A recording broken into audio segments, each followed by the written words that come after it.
Voter list এটা বুথের কর্মীদের করতে হবে। জেলা সভাপতিরা ইমিডিয়েট দায়িত্ব নিয়ে বুথের কর্মীদের নামান। ইলেকশন ছাড়া যারা তাদের ডাকেন না, এটা তাদের অপদার্থতা। সারা বছর তাদের সাথে যোগাযোগ রাখতে হয়। আমি খবর নেব কারা এই কাজটা করলেন ঠিক মতো আর কারা করলেন না। যারা করবেন না আমি 10 দিন সময় দিচ্ছি, ডিটেলস তথ্য বের করে অনলাইনের এগুলো কাটবেন।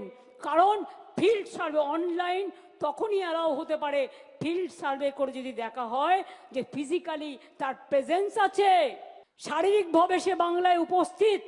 এটা মাথায় রাখবেন।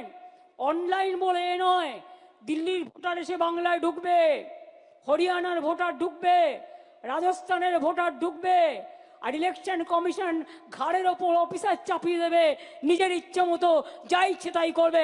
মনে রাখবেন আমরা 26 দিন অনশন করতে পারলে ইলেকশন কমিশনকেও গণতন্ত্র ফিরিয়ে দেওয়ার দাবিতে আমরা কিন্তু ওখানে ধর্ণা দিনের পর দিন দিতে পারি। আমরা দিল্লি নই, আমরা মহারাষ্ট্র নই, আমরা বাংলা।